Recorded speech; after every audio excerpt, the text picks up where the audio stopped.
saudara yang dikasih oleh Tuhan, kita bersyukur pada hari ini kita dapat kembali bertemu dan berkumpul bersama dengan keluarga kita. Kita akan beribadah bersama-sama semua karena kemurahan Tuhan dalam hidup kita. Mari pagi hari ini sebelum kita mulai ibadah kita bersama-sama membacakan pengakuan iman rasuli. Aku percaya kepada Allah, Bapa yang Maha Kuasa, Khalik langit dan bumi, dan kepada Yesus Kristus, anaknya yang tunggal, Tuhan kita, yang dikandung daripada Roh Kudus, lahir dari anak darah Maria, yang menderita sengsara di bawah pemerintahan Pontius Pilatus, disalibkan, mati dan dikuburkan, turun ke dalam kerajaan maut. Pada hari yang ketiga, bangkit pula dari antara orang mati, naik ke surga, duduk di sebelah kanan Allah, Bapa yang Maha Kuasa, dan akan datang dari sana untuk menghakimi orang yang hidup dan yang mati. Aku percaya kepada Roh Kudus, gereja yang kudus dan am, persekutuan orang kudus, pengampunan dosa, kebangkitan orang mati, dan hidup yang kekal. Amin. Mari pagi hari ini kita siapkan hati kita masuk dalam ibadah pagi hari ini. Kami perlukan keajaiban-Mu Tuhan. Manakah kami mencari kasih sejati? Kemanakah kami berseru saat badai datang menderu? Yang kami tahu hanya Kau yang mampu pulihkan segala sesuatu. Kami perlukan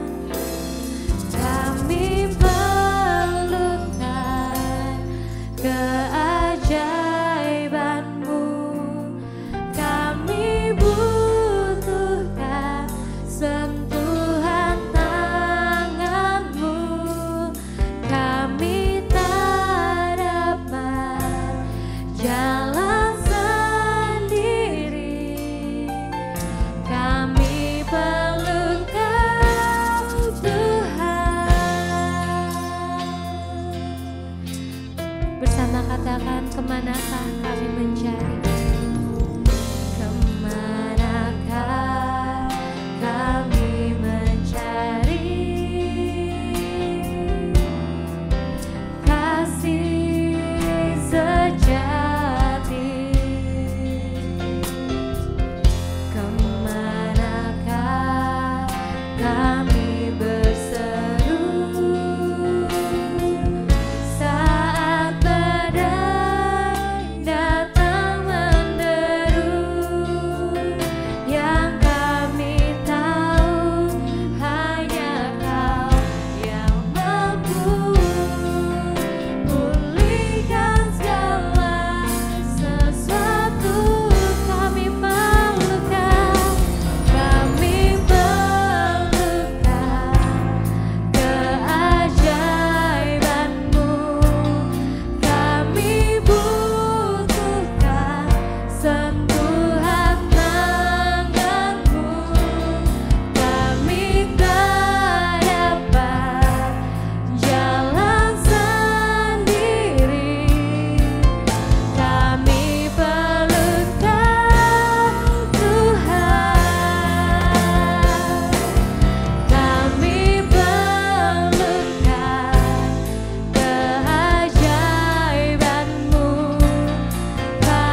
memerlukan Engkau Tuhan dalam setiap hari, dalam setiap kehidupan kami Bapa. Karena Engkau sumber pengharapan kami, karena Engkau sumber kekuatan kami Tuhan. Kami bersyukur punya Allah yang seperti Engkau, Allah yang selalu ada memegang tangan kami Tuhan. Pagi hari ini Bapa, kami datang membawa hati kami, membawa pikiran kami, membawa jiwa kami, untuk kami datang di hadirat Tuhan. Kami mau ucapkan syukur kami kepada Tuhan, sebab Engkau Allah yang besar, Allah yang hidup.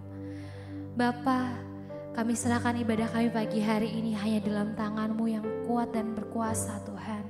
Beracaralah di tengah-tengah kami pagi hari ini, hanya di dalam nama Tuhan Yesus Kristus. Haleluya, amin. Mari Bapak Ibu Jemaat Tuhan, saya undang kita semua untuk bangkit berdiri. Kita naikkan pujian, segala puji syukur.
Kau milikku di surga,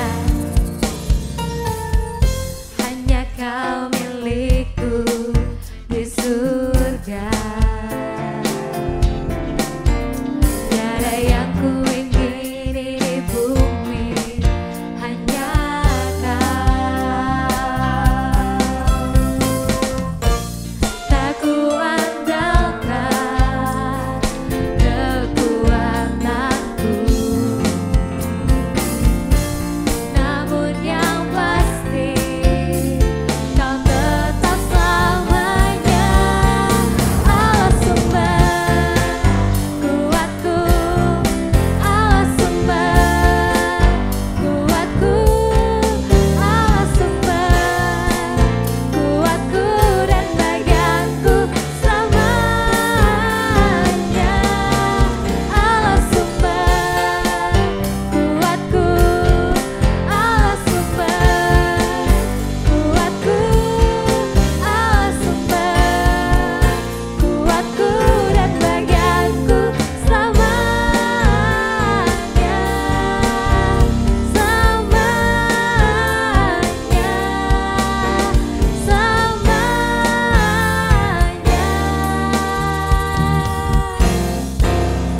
selamanya. Berikan kemuliaan buat Tuhan.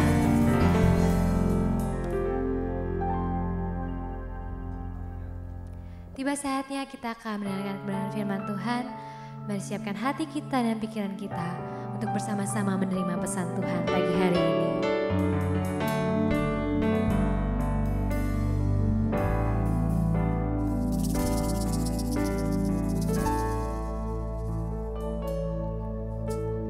Ku rindu setiap waktu hidup di kebenaran-Mu.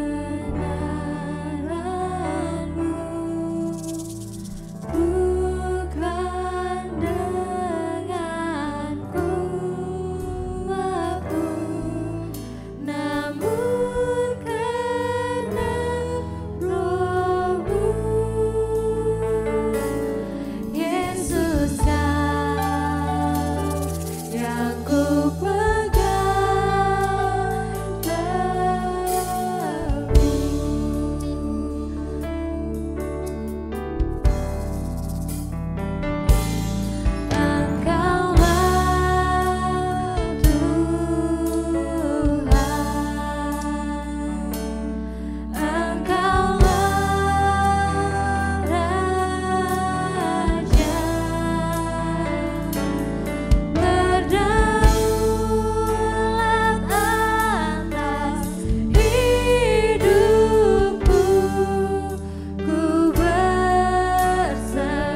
menyerahkan hidup kami, kami menyerahkan hati dan pikiran kami pagi hari ini untuk mendengarkan suara kebenaran-Mu Tuhan.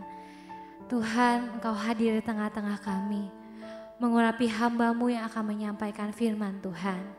Biar Engkau Tuhan yang memberikan hikmat, sehingga kebenaran Allah yang mau Engkau sampaikan bisa benar-benar kami terima pagi hari ini. Terima kasih Bapa, kami siapkan hati kami siapkan pikiran kami, hanya di dalam nama Tuhan Yesus Kristus. Haleluya. Amin. Shalom Bapak Ibu Saudara, selamat pagi. Puji Tuhan, hari ini kita bisa bertemu kembali dalam ibadah raya kita di bulan November ini, di minggu yang terakhir bulan November. Dan kita bersyukur hari ini merupakan ibadah online terakhir ya. Ibadah online terakhir di tahun ini. Ya, karena minggu depan kita akan sudah mulai ibadah secara offline ya, walaupun nanti akan ada juga yang online, tetapi setidaknya sebagian di antara kita akan ibadah secara offline. Puji Tuhan, kita doakan terus semoga corona ini cepat berlalu dan kita semua kembali seperti sedia kala bisa beribadah, memuji Tuhan di tempat ini. Haleluya, puji Tuhan. Nah, Bapak Ibu Saudara dikasih Tuhan, hari ini saya akan menyampaikan firman Tuhan kepada kita semua, yaitu dengan judul Lalang di Antara Gandum. Lalang di antara gandum. Namun sebelum saya menyampaikan firman Tuhan, saya mengucapkan terima kasih kepada Ibu Gembala dan tim pengembalaan yang sudah memberikan kesempatan kepada saya hari ini untuk menyampaikan pesan Tuhan kepada kita semua. Baik, mari kita buka Alkitab kita dalam Matius pasal yang ke-13 ayat yang ke-24 sampai ayatnya yang ke-30. Matius pasal yang ke-13 ayat yang ke-24 sampai ayat yang ke-30. Demikian firman Tuhan, saya bacakan buat kita semua. Perumpamaan tentang lalang di antara gandum. Yesus membentangkan suatu perumpamaan lain lagi kepada mereka. Katanya, hal kerajaan sorga itu seumpama orang yang menaburkan benih yang baik di ladangnya. Tetapi pada waktu semua orang tidur, datanglah musuhnya menaburkan benih lalang di antara gandum itu, lalu pergi. Ketika gandum itu tumbuh dan mulai berbulir, nampak jugalah lalang itu. Maka datanglah hamba-hamba Tuhan ladang itu kepadanya dan berkata, Tuhan, bukankah benih baik yang Tuhan taburkan di ladang Tuhan? Dari manakah lalang itu? Jawab Tuhan itu, seorang musuh yang melakukannya. Lalu berkatalah hamba-hamba itu kepadanya, jadi maukah Tuhan supaya kami pergi mencabut lalang itu? Tetapi ia berkata, jangan, sebab mungkin gandum itu ikut tercabut pada waktu kamu mencabut lalang itu. Biarkanlah keduanya tumbuh bersama sampai waktu menuai. Pada waktu itu aku akan berkata kepada para penuai, kumpulkanlah dahulu lalang itu dan ikatlah berberkas-berkas untuk dibakar. Kemudian kumpulkanlah gandum itu ke dalam lumbungku. Bapak Ibu Saudara dikasihi Tuhan, ayat yang kita baca ini merupakan sebuah perumpamaan yang diucapkan oleh Tuhan Yesus. Kita tahu bahwa Tuhan Yesus adalah merupakan seorang guru. Bahkan dalam semua isi Alkitab, ya tidak ada ayat yang menyebutkan Yesus berkhotbah. Tetapi yang sering ada adalah Yesus mengajar. Ini menunjukkan bahwa Yesus adalah seorang guru. Bahkan para murid-muridnya, orang-orang seringkali memanggil dia sebagai rabi atau guru. Kita mengenal bahwa Yesus adalah guru yang agung bagi kita. Nah, oleh karena itu Bapak Ibu Saudara, Tuhan Yesus memiliki metode mengajar dan salah satunya adalah perumpamaan. Nah, apa tujuan perumpamaan disampaikan? Tujuannya adalah supaya orang-orang yang mendengar mereka memahami maksud daripada Tuhan Yesus. Supaya lebih mudah lagi, supaya lebih gampang dimengerti. Itulah sebabnya perumpamaan itu disampaikan. Mungkin dalam bahasa sekarang perumpamaan itu adalah sebagai ilustrasi. Supaya maksud dan tujuan yang disampaikan itu lebih tepat dan lebih dipahami. Misalkan Bapak Ibu Saudara, kita melihat di dalam Alkitab, dalam Roma pasal 5 misalkan di sana dikatakan, oleh karena satu orang telah berdosa yaitu Adam, maka seluruh manusia jatuh ke dalam dosa. Nah, tentu kita bertanya dalam hal ini, nah kok bisa yang berdosa adalah Adam? Kenapa semua manusia berdosa? Kenapa Bapak Ibu Saudara? Karena Adam adalah perwakilan manusia. Oleh karena itu, karena Adam telah berdosa, maka seluruh keturunannya juga ikut berdosa. Oleh karena Adam telah melanggar, maka seluruh juga keturunannya menjadi orang yang melanggar atau orang berdosa. Nah, mungkin kita bertanya, bagaimana mungkin? Saya kan tidak melakukan kesalahan yang dilakukan oleh Adam. Kenapa saya kemudian menjadi orang berdosa? Nah, maka dibutuhkan yang namanya ilustrasi. Nah, saya berikan ilustrasi seperti ini. Misalkan Bapak Ibu Saudara, hari ini Indonesia berjuang dalam Indonesia Open, ya, olahraga badminton, yaitu Indonesia melawan negara lain misalkan. Nah, ketika misalkan Kevin Marcus atau yang lain misalkan melawan bangsa lain, maka Kevin Marcus melawan bangsa lain itu bukan atas nama diri sendiri, tetapi atas nama bangsa Indonesia. Nah, itulah sebabnya kemudian ketika perwakilan kita, dalam hal ini Kevin atau Marcus, menang, maka yang disebut menang itu bukan hanya Kevin Marcus, tetapi Indonesia. Demikian juga sebaliknya, ketika Kevin Marcus kalah dalam perebutan juara Indonesian Open misalkan, maka yang kalah itu bukan hanya Kevin Marcus, tetapi yang kalah adalah bangsa Indonesia. Tapi kita bertanya, lah saya kan nggak kalah, yang main kan bukan saya, yang main kan Kevin dan Marcus. Tetap saja kita kalah, kenapa? Karena perwakilan dari bangsa Indonesia adalah Kevin dan Marcus. Nah, oleh karena itu kita kemudian baru memahami, oh ternyata dengan adanya perumpamaan, ya, kita bisa memahami lebih, kita bisa lebih gampang menerima atau mengerti maksud dan tujuan apa yang disampaikan. Nah, Bapak Ibu Saudara dikasihi Tuhan, ada dua jenis perumpamaan. Yang pertama adalah perumpamaan yang diceritakan. Seperti yang barusan kita baca ini, ya, Yesus membentangkan suatu perumpamaan lain lagi kepada mereka. Katanya, ya, dia mengkisahkan atau menceritakan. Ya, misalkan apalagi perumpamaan yang disampaikan, yang diceritakan oleh Tuhan Yesus. Misalkan perumpamaan anak yang hilang, perumpamaan domba yang hilang, perumpamaan dirham yang hilang, diceritakan. Tetapi ada satu perumpamaan yang selama ini mungkin jarang kita tahu, ya, yaitu perumpamaan yang diperagakan. Perumpamaan yang diperagakan. Nah, misalkan apa Bapak Ibu Saudara, suatu hari Tuhan Yesus masuk ke Yerusalem.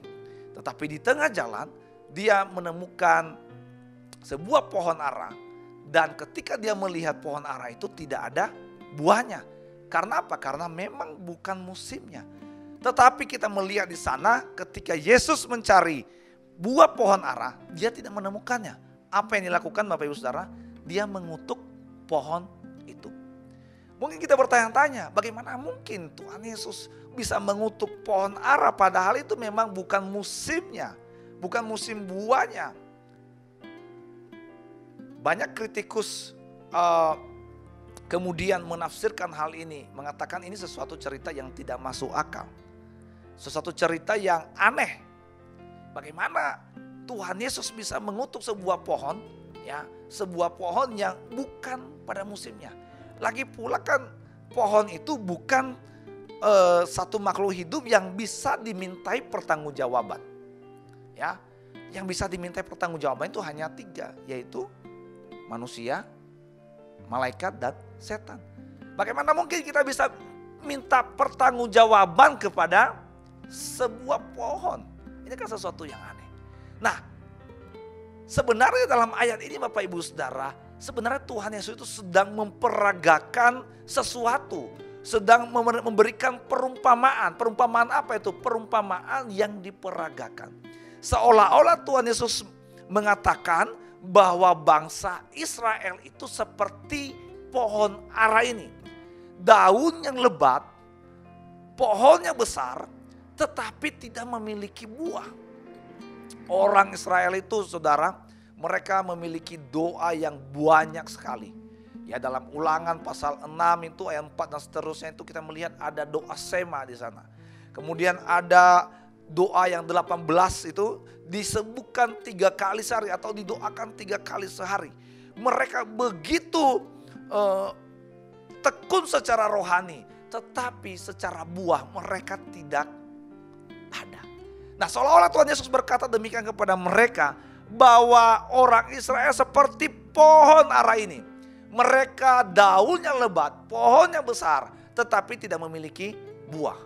Dan orang-orang yang seperti itu adalah orang-orang yang terkutuk. Orang-orang yang terkutuk. Nah, Tuhan Yesus sudah memberikan perumpamaan seperti itu. Jadi ini perumpamaan yang diperagakan. Di perjanjian lama Bapak Ibu Saudara ada perumpamaan yang diperagakan lagi. Ya, misalkan Nabi Hosea, ya Tuhan menyuruh Nabi Hosea untuk mengambil Gomer. Gomer itu siapa? Ya, Gomer itu adalah seorang perempuan sundal atau pelacur. Tuhan menyuruh Nabi Hosea untuk mengawini Gomer. Setelah dikawini punya anak, kemudian si Gomer pergi melacur lagi. Lalu Tuhan bilang lagi ke Nabi Hosea, ambil lagi Gomer, kawini dia. Dan begitu seterusnya. Dan ini sebenarnya adalah merupakan gambaran dari bangsa Israel itu. Hosea itu gambaran Tuhan, Gomer itu merupakan gambaran Israel. Yang mana orang Israel dalam tanda petik ya berzina. Ya, berzina dengan ilah lain. Berkali-kali mereka dikasihi oleh Tuhan, diambil oleh Tuhan. Berkali-kali juga mereka meninggalkan Tuhan. Nah, ini adalah perumpamaan yang diperagakan. Nah, hari ini Bapak Ibu Saudara, kita membahas salah satu perumpamaan yang dikisahkan oleh Tuhan Yesus. Perumpamaan apa itu? Yaitu perumpamaan lalang di antara gandum, ya. Lalang di antara gandum. Nah, mari kita lihat Bapak Ibu Saudara, dalam ayat yang kita baca tadi ini, mari kita lihat gambaran atau arti definisi dari ayat-ayat yang sudah kita baca tadi. Yang pertama di sana ada gandum, ya, atau benih baik. Kemudian ada lalang, ada penabur benih, ada musuh, ada ladang. Nah, untuk mengetahui hal ini Tuhan Yesus sendiri memberikan jawabannya dalam Matius pasal 13 ayat 37 sampai ayat yang ke-39, ya. 39, demikian firman Tuhan, saya bacakan buat kita. Ia menjawab katanya, orang yang menaburkan benih baik ialah anak manusia, ladang ialah dunia. Benih yang baik itu anak-anak kerajaan, dan lalang anak-anak si jahat. Musuh yang menaburkan benih, lalang ialah iblis. Waktu menuai ialah akhir zaman, dan para penuai itu malaikat.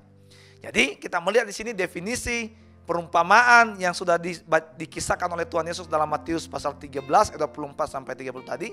Kita melihat di sana ada gandum, ada benih baik, ya, atau gandum atau benih baik. Dijelaskan di sana bahwa itu adalah anak-anak kerajaan. Anak kerajaan di sini maksudnya apa? Yaitu orang-orang percaya. Anak-anak Tuhan. Di sana dijelaskan lagi, lalang adalah merupakan anak-anak si jahat atau anak iblis. Kemudian ada penabur benih. Penabur benih adalah anak manusia. Kita lihat di sana A-nya huruf besar, M-nya huruf besar. Ini menunjukkan apa? Menunjukkan bahwa itu adalah Tuhan Yesus.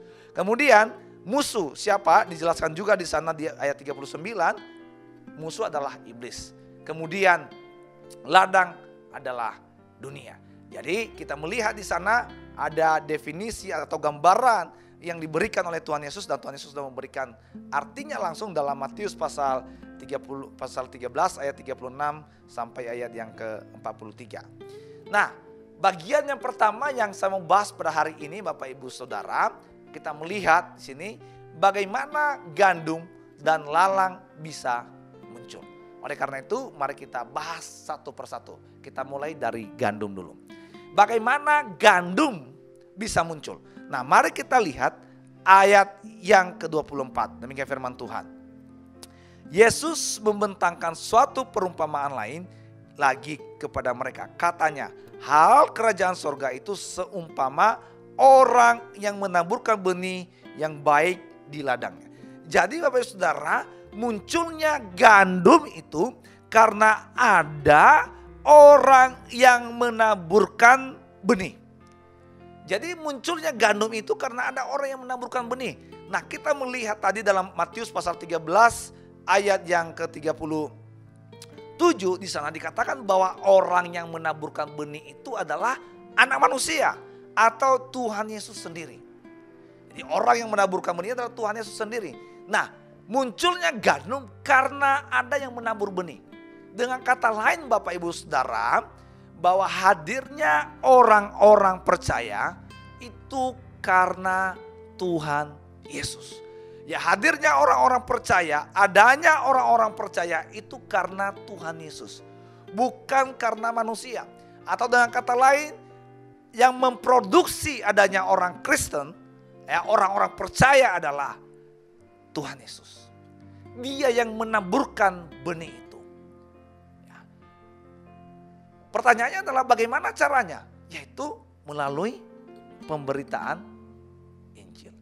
Melalui pemberitaan Injil. Dengan cara memberitakan Injil, orang-orang akan terbuka hatinya sehingga mereka dilahirkan kembali dan akhirnya menjadi orang-orang percaya. Tetapi Pak, Tuhan Yesus kan udah naik ke surga.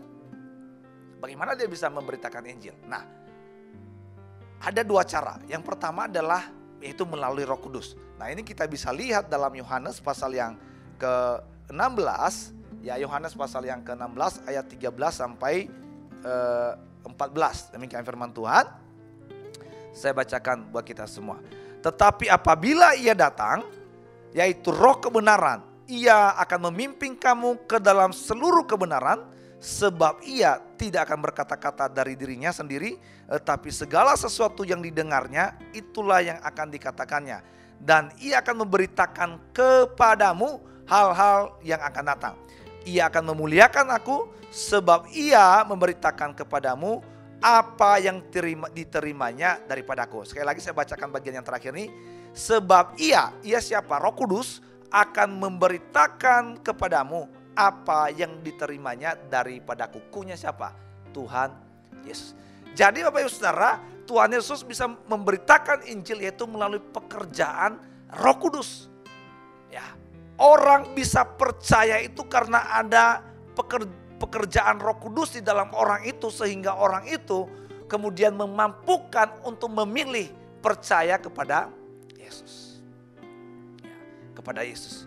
Ada orang-orang yang tanpa diinjili, Bapak Ibu Saudara, ya, tanpa diinjili, bahkan hanya mendengar lagu rohani, dia bisa percaya kepada Yesus. Nah, kalau Bapak Ibu Saudara misalkan sering nonton YouTube, ya, misalkan kisah-kisah orang yang percaya kepada Yesus, ya, itu banyak di antara mereka yang percaya kepada Yesus itu bukan karena penginjilan dari kita, tetapi karena ada Roh Kudus yang bekerja dalam hidup mereka. Ya, saya pernah dengar kesaksian Melisa, istri Coki Sitohang. Jadi dia itu percaya kepada Yesus itu bukan karena ada orang yang menyampaikan Injil kepadanya. Dia hanya mendengar lagu rohani, tiba-tiba hatinya itu bergelora. Tiba-tiba hatinya itu ingin tahu lebih dalam. Dan pada akhirnya, ya singkat cerita, nanti kalau Bapak Ibu Saudara tak ingin tahu, diketik aja di YouTube, dia memilih percaya kepada Yesus. Ya. Itu pekerjaan siapa? Yaitu pekerjaan Roh Kudus. Dan itu dari siapa? Dari Tuhan Yesus.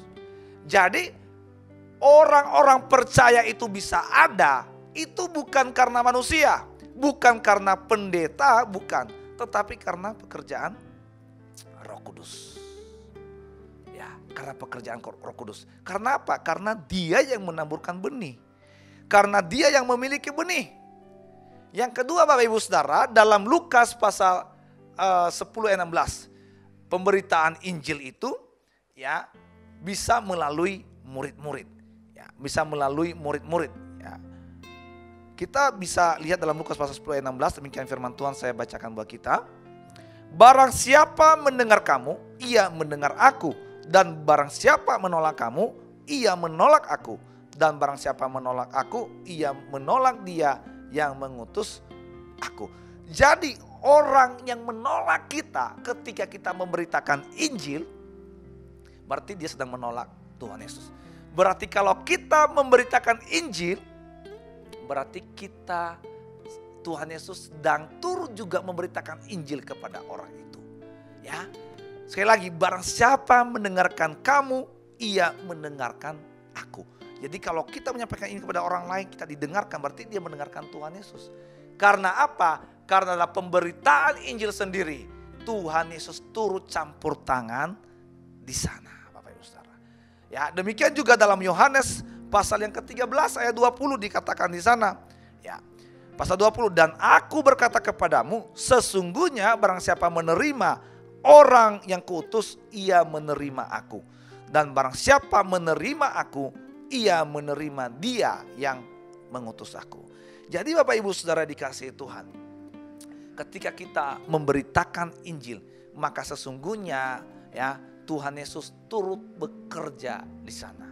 Oleh karena itu kita tidak perlu takut ketika memberitakan Injil. Kita tidak perlu takut, karena apa?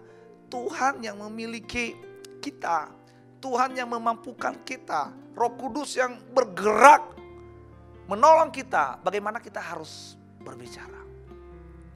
Ya, dalam ayat yang kita baca tadi jelas di sana bahwa Yesus turut campur tangan dalam pemberitaan Injil. Oleh karena itu Bapak Ibu Saudara, mari kita dalam situasi-situasi yang kita alami saat ini, mari kita memberikan waktu kita untuk menginjil Bapak Ibu Saudara. Ya, untuk menginjil. Jangan takut. Ya, jangan takut. Setidaknya Bapak Ibu Saudara, saya secara pribadi memberikan waktu saya untuk menginjil anak-anak. Karena saya tahu anak-anak itu adalah gampang dibentuk. Ya, kita melihat foto-foto berikut ini. Ini adalah Komsel Rusun Marunda. Ya, yang kemarin hari Sabtu kemarin kami Natalan. Dan saya melihat terjadi pertumbuhan yang luar biasa. Ya, tidak ada keuntungan yang saya dapatkan di sana. Tetapi saya bahagia sekali karena anak-anak bertumbuh. Dari kecil sudah memimpin pujian, menyampaikan firman Tuhan, sudah melayani Tuhan. Kemudian ini adalah Komsel RGTC. Ini setiap hari Rabu pukul 3:30 sore, ya. Rusun Griati Percakung. Walaupun Komsel RGTC tapi diadakan di Rusun Albo. Ya, kenapa? Karena di RGTC sendiri belum diperbolehkan untuk mengadakan komsel. Ya, ini anak-anak ini, anak SD ini. Tiap minggu memberitakan Injil kepada mereka. Ini yang saya lakukan. Kemudian ini adalah Komsel Kampung Sawah. Anak-anak yang masih kecil, setiap hari Jumat jam 3:30 sore sampai jam 5 kita menyampaikan Injil kepada mereka. Ya. Dan ini adalah the new generation atau persekutuan anak-anak remaja dan pemuda di Rusun Albo. Ya. Tiap minggu kita menginjil mereka. Nah, oleh karena itu saya mendorong rekan-rekan hamba-hamba Tuhan, bahkan kita semua, untuk mengambil bagian dalam penginjilan. Karena kita tahu bahwa dalam penginjilan itu sendiri, Tuhan Yesus yang menaburkan benih. Tugas kita adalah sebagai murid-murid Tuhan Yesus adalah memberitakan Injil. Ya, memberitakan Injil. Pertanyaannya adalah, mau gak kita terlibat dalam pemberitaan Injil? Apalagi sekarang dengan adanya dunia media sosial, dengan adanya media sosial, kita lebih gampang sebenarnya memberitakan Injil. Ya, lebih gampang sebenarnya. Lebih gampang. Nah, oleh karena itu Bapak Ibu Saudara, mungkin Bapak Ibu Saudara berkata, saya tidak punya waktu untuk menginjil karena usaha saya dan sebagainya. Tetapi Bapak Ibu Saudara punya dana, punya uang, bisa mendukung pekerjaan Tuhan dimanapun untuk menyampaikan Injil Bapak Ibu Saudara. Untuk menyampaikan Injil. Ya, untuk menyampaikan Injil. Nah ini gandum tadi ya. Jadi yang menghasilkan atau yang memproduksi orang percaya itu adalah Tuhan Yesus sendiri. Ya, Tuhan Yesus sendiri. Oleh karena itu kita juga tidak boleh mengkultuskan hamba Tuhan tertentu. Ya, misalkan hamba Tuhan itu bisa memenangkan banyak jiwa, lalu kita mengkultuskan dia, memuji-muji dia. Tidak boleh Bapak Ibu Saudara. Karena sesungguhnya yang menaburkan benih itu adalah Tuhan Yesus sendiri. Bukan hamba Tuhan, bukan pendeta, itu hanya alatnya saja. Hanya alatnya saja. Ya. Kalau ada orang-orang atau ada hamba Tuhan yang dikultuskan dan menikmati pengkultusan itu, maka dia sedang berdosa di hadapan Tuhan. Karena sesungguhnya bukan dia, Tuhan yang melakukannya. Itu bagian pertamanya itu tadi gandum ya. Munculnya gandum ya. Kita tahu bahwa yang munculnya gandum itu karena Tuhan Yesus sendiri. Bagian yang kedua dalam poin ini adalah lalang. Ya. Bagaimana lalang itu bisa muncul? Ya. Kita lihat di ayat yang ke-39 di sana dikatakan, musuh yang menaburkan benih lalang ialah iblis. Ya, iblis. Jadi Bapak Ibu Saudara dikasihi Tuhan, penabur benih lalang itu adalah iblis. Nah pertanyaannya adalah di mana iblis menabur benihnya? Ya, di mana iblis menabur benihnya? Nah ayat 25 berkata begini, tetapi pada waktu semua orang tidur datanglah musuhnya menaburkan benih lalang di antara gandum itu. Jadi dia menaburkan benihnya itu bukan di samping, bukan juga di sebelah, atau bukan juga di lokasi baru, bukan. Tetapi iblis menaburkan benihnya itu di mana? Yaitu di antara gandum. Di antara gandum. Nah, kalau kita tahu bahwa gandum tadi adalah orang-orang percaya, nah kita tahu bahwa orang-orang percaya bisa bertumbuh di dalam gereja, maka kita tahu bahwa iblis juga menaburkan benihnya. Di mana? Di antara orang percaya. Di mana itu? Ya, di gereja. Kalau begitu, tidak semua orang yang ada di gereja itu adalah gandum. Ada lalang. Dengan kata lain, tidak semua orang yang ada di gereja itu adalah anak Tuhan. Ini agak keras saudara, saya sebenarnya tidak tega, tapi ini firman Tuhan. Tidak semua orang percaya, orang Kristen itu adalah anak Tuhan. Bisa jadi itu lalang. Ya, bisa jadi lalang. Nah pertanyaannya adalah bagaimana lalang bisa masuk ke dalam gereja? Bagaimana iblis bisa menaburkan benihnya ke dalam gereja? Ya, Bapak Ibu Saudara dikasihi Tuhan, mari kita lihat ayat ke-25 tadi. Tetapi pada waktu semua orang tidur. Pada waktu semua orang tidur. Artinya apa Bapak Ibu Saudara? Orang-orang percaya sedang tidur rohaninya. Tidak melakukan pekerjaan yang seharusnya dilakukan orang percaya, yaitu memberitakan Injil tadi. Tidur, nyaman, sudah ada di comfort zone. Yang penting dia enak, dia sehat. Maka secara tidak langsung saudara dikasihi Tuhan, iblis sedang menaburkan benihnya di antara kita. Iblis sedang menaburkan benihnya di antara kita. Oleh karena itu Bapak Ibu Saudara, jangan lengah. Di tengah-tengah pandemi ini sekalipun kita terus memberitakan Injil. Supaya gereja kita tidak tidur, tetapi gereja yang hidup, gereja yang bangun. John Wesley berkata, seorang pemberita Injil, bahwa gereja yang mati itu katanya adalah gereja yang tidak memberitakan Injil. Gereja yang mati itu adalah gereja yang sibuk mengurusi di dalam, tapi lupa akan misi, yaitu memberitakan Injil. Ini berbahaya Bapak Ibu Saudara. Saya ini guru. Saya mencoba membandingkan Bapak Ibu Saudara. Di lokasi saya saja di Rusun Alba misalkan. Saya melihat mereka yang di sebelah itu tiap hari Bapak Ibu Saudara.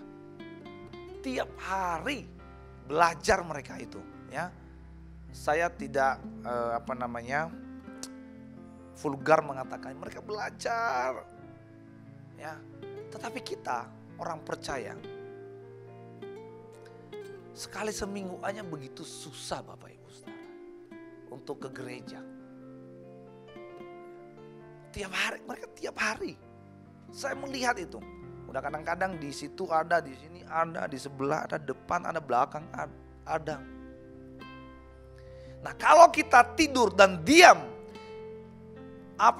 kita biasa-biasa aja menganggap hal ini sesuatu yang wajar, maka jangan-jangan kita sedang tertidur Bapak Ibu Saudara.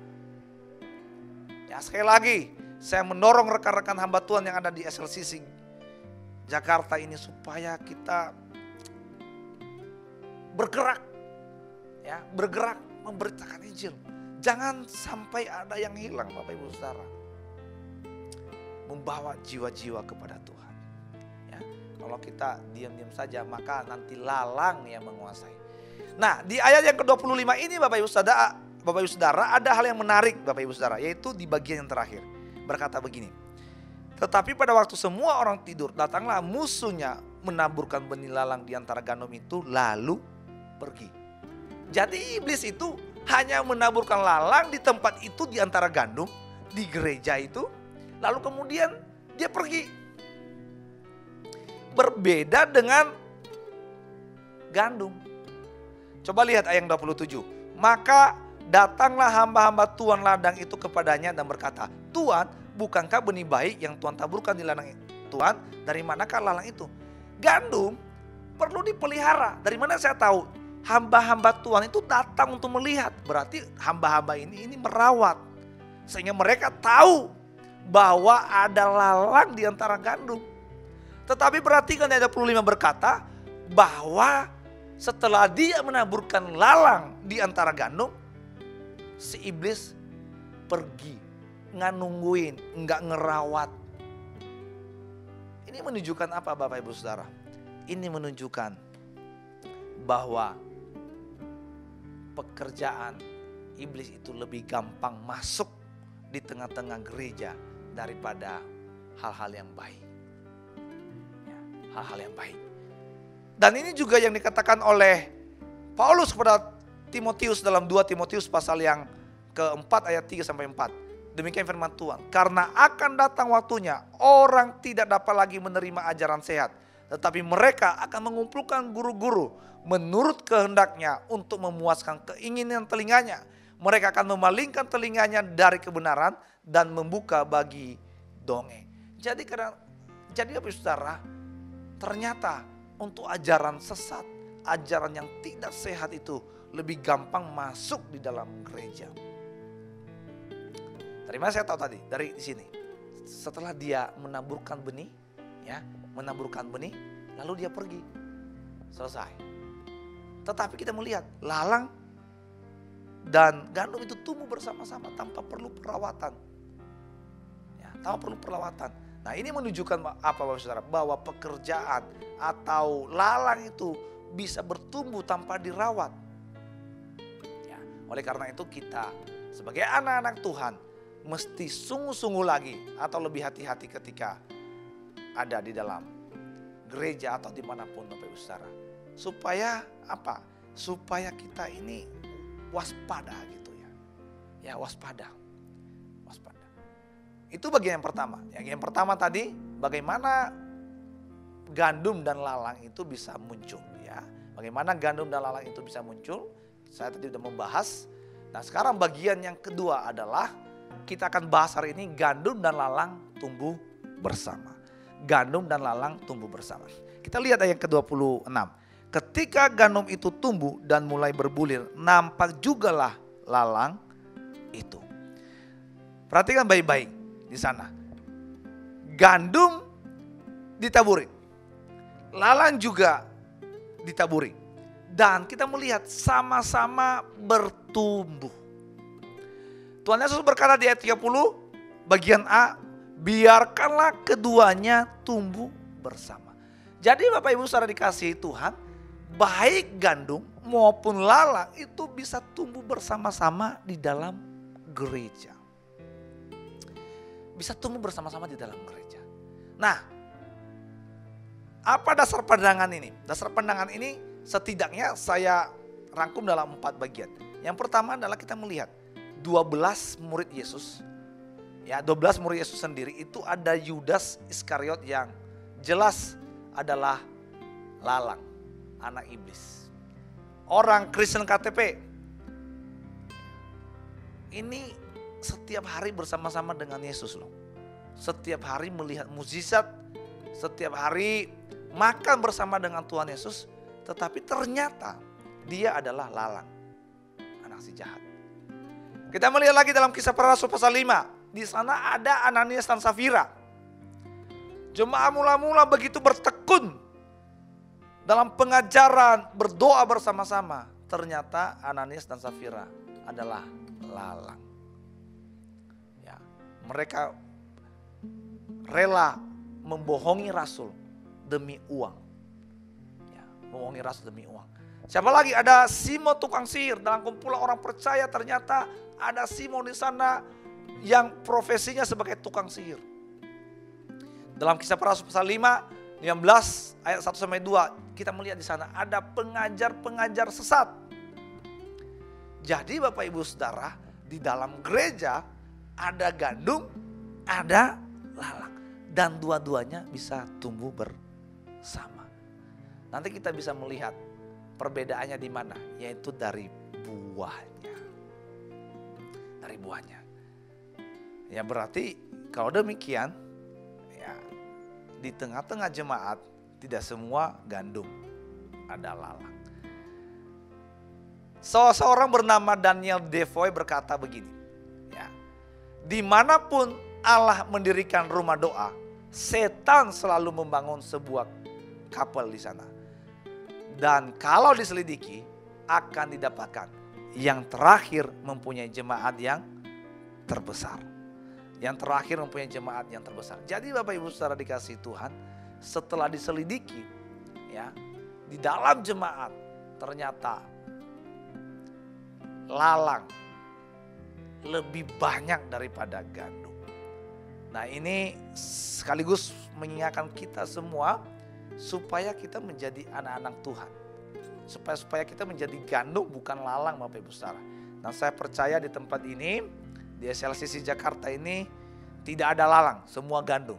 Amin Bapak Ibu Saudara. Amin, haleluya. Ya, tidak ada lalang. Nah, oleh karena itu, sebagai anak-anak Tuhan, agar kita berhati-hati. Kenapa tadi? Karena tidak semua di gereja itu adalah gandum. Ternyata ada lalang juga. Berhati-hati dalam apa? Dalam hal memilih jodoh. Lihat, jangan-jangan nanti yang kita pilih itu lalang Bapak Ibu Saudara, bukan gandum. Bisa bahaya kita. Ya. Dalam rumah tangga kita bisa jadi neraka seumur hidup.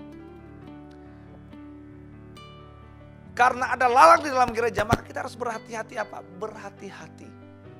Ya. Memilih siapa yang berkhotbah. Tidak semua yang berbicara di depan ini gandum Bapak Ibu Saudara. Terbukti tadi kita melihat Yudas saja yang ada bersama dengan Tuhan Yesus bisa jadi lalang, anak iblis ternyata.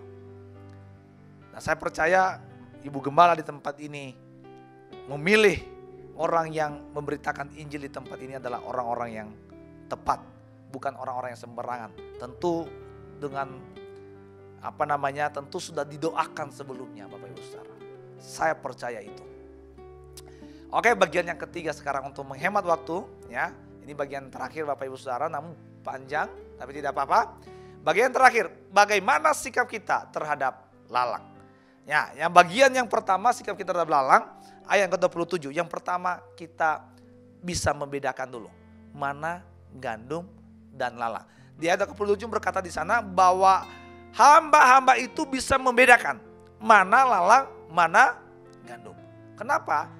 Karena pada dasarnya gandum dan lalang itu mirip Bapak Ibu Saudara. Mirip meskipun tidak sama.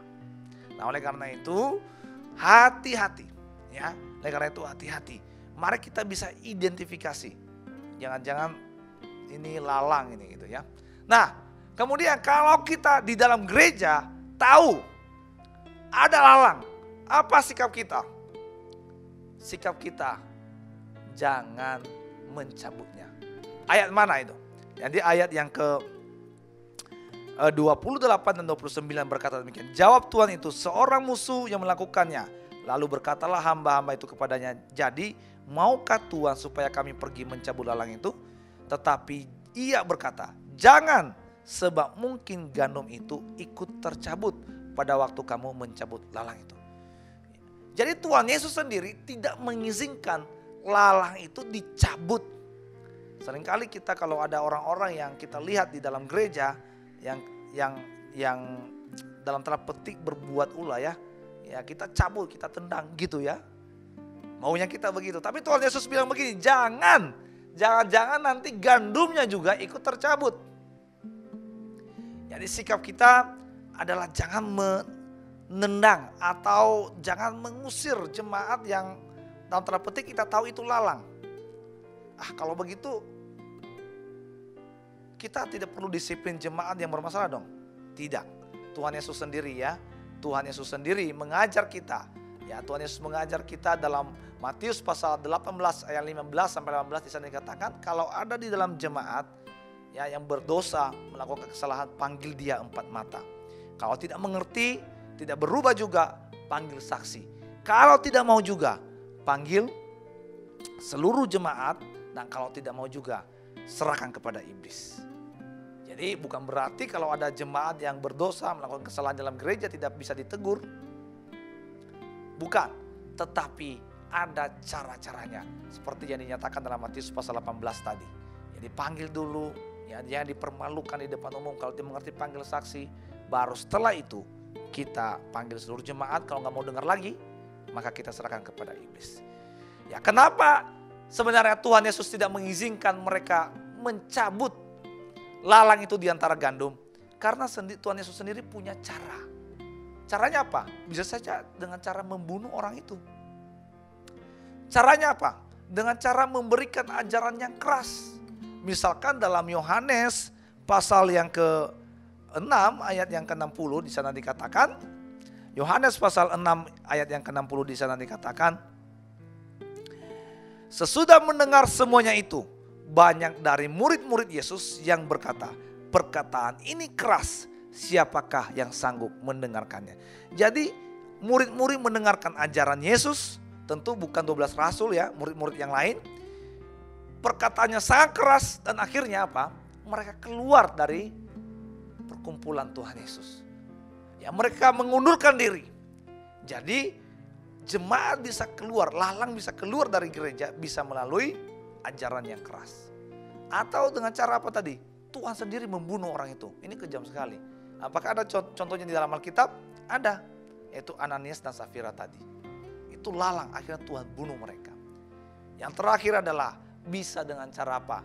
Tuhan sengaja membuat mereka kecewa, marah kepada pendeta, berselisih dengan jemaat. Akhirnya mereka keluar dari gereja. Ya, mereka keluar dari gereja dan itu merupakan cara Tuhan untuk mencabut lalang itu di antara gandum. Ya, mencabut lalang itu di antara gandum. Nah, Bapak Ibu Saudara yang dikasihi Tuhan, bagian yang paling terakhir hari ini adalah yaitu bahwa pada akhirnya gandum dan lalang itu akan dikumpulkan. Lalang akan dikumpulkan untuk dibakar, tetapi gandum dikumpulkan di dalam lumbung Tuhan Yesus Kristus. Sekarang pertanyaannya adalah kita ada di mana? Kristen gandum atau lalang? Ya, Kristen yang sungguh-sungguh percaya kepada Yesus atau Kristen KTP? Hanya percaya saja tetapi tidak melakukan kehendak Tuhan. Kalau kita menyadari dan tahu bahwa kita adalah Kristen lalang, maka hari ini firman Tuhan mengingatkan kita kembali supaya bertobat dan kembali kepada Tuhan. Amin buat firman Tuhan pada hari ini. Semoga firman Tuhan yang sampaikan ini boleh memberkati kita semua. Tuhan Yesus memberkati. Shalom. Puji Tuhan, Bapak Ibu saudara yang terkasih, kita bersyukur hari ini kita diberkati firman Tuhan yang disampaikan oleh hambanya PDP Andre Nasara. Biarlah hambanya semakin dipakai Tuhan untuk hormat kemuliaan nama Tuhan. Bapak Ibu yang terkasih, sebelum kita mengakhiri ibadah kita pada hari ini, mari kita bersama-sama berdoa. Segala pujian, hormat, syukur, kemuliaan hanya bagi Bapa di surga. Layaklah Tuhan dimuliakan, diagungkan. Hari ini kami bersyukur bahwa Tuhan masih mengizinkan kami hidup. Kami bisa bangun pagi, kami mempersiapkan diri untuk kami beribadah. Dan kami menerima hal-hal yang luar biasa di pagi hari ini. Ada pesan-pesan Tuhan yang disampaikan bagi kami semua. Tidak hanya kami mendengarkan firman-Mu Tuhan, tetapi kami juga mengerti dan memahami firman Tuhan. Dan kami melakukannya dalam hidup kami. Terima kasih Bapa, kami bersyukur. Dan hari ini kami bersehati melepaskan berkat Allah untuk seluruh umat-Mu yang dengan setia beribadah mencari Tuhan. Karena itu satu-satunya kebutuhan kami Tuhan. Kami butuh Tuhan, kami perlu Tuhan. Sebab tanpa Tuhan hidup kami tidak ada apa-apanya. Hidup kami hancur, hidup kami tidak berdaya. Tapi di saat kami menyerah total kepada Tuhan, maka Tuhan turun tangan menolong kami. Terima kasih untuk kesempatan demi kesempatan Tuhan. Terima kasih juga umat-Mu yang hari-hari ini datang kepada Tuhan dengan segala keperluan, kebutuhan mereka dan segala tantangan demi tantangan dihadapi Tuhan. Tolonglah umat-Mu Tuhan. Hari-hari ini kalau ada umat-Mu yang sedang bermasalah dalam masalah ekonomi, keuangan mereka, Tuhan tolonglah umat-Mu Tuhan. Tuhan memberkati umat-Mu. Kalau ada yang sedang sakit hari-hari ini Tuhan tolong. Jamah bilur-bilur Yesus Kristus menyembuhkan dengan sempurna. Kalau ada umat-Mu yang sedang membutuhkan pekerjaan, membutuhkan hal-hal untuk kehidupan mereka, Tuhan tolong, Tuhan berikan jalan keluar. Tuhan memberkati kehidupan mereka. Bapa di surga, kami juga menyerahkan umat-Mu yang sedang mengandung.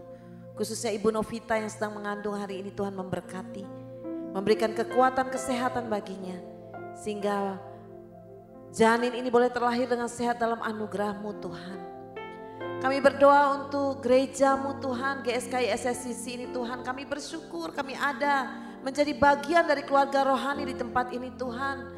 Terima kasih banyak Tuhan, kami bersehati melepaskan berkat untuk gereja kami. Diberkati, GSKI SSCC diberkati Tuhan.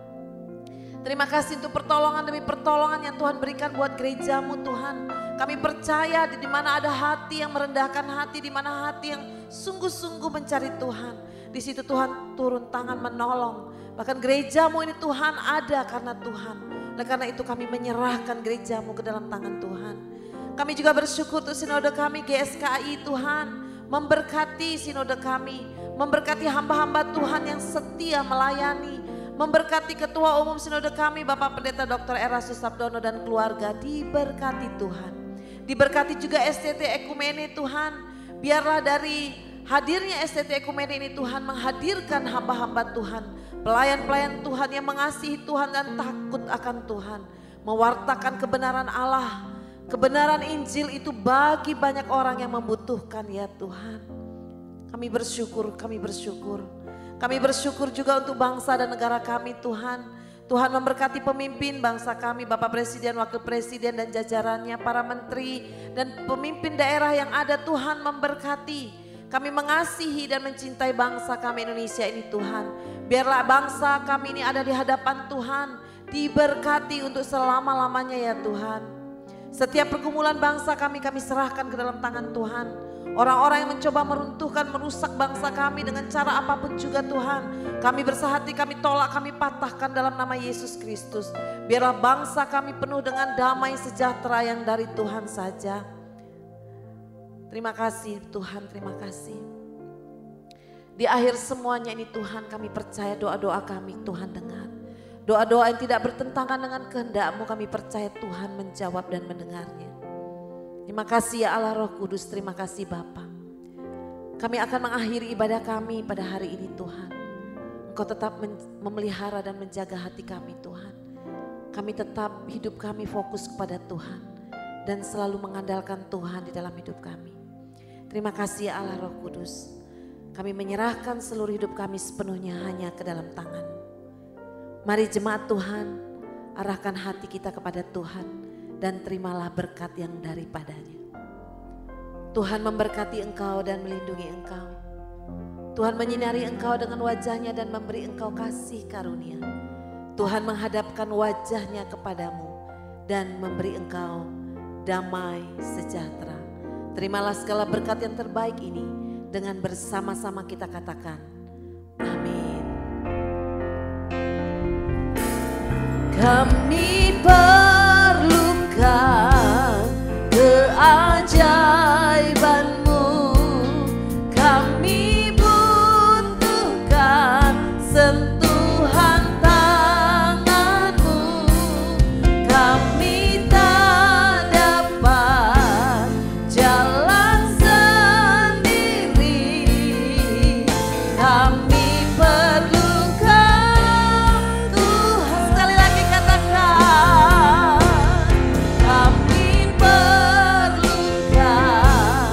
keajaiban-Mu, kami butuhkan sentuhan tangan-Mu, kami tak dapat jalan sendiri, kami perlu Kau Tuhan, kami perlu Kau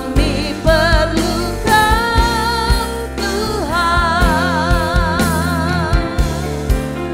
kami perlu Kau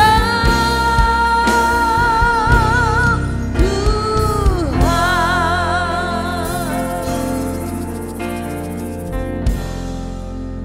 Ibadah kita pada pagi hari ini sudah selesai. Jemaat Tuhan dipersilakan untuk memberikan persembahan. Memberi dengan sukacita, bukan karena terpaksa.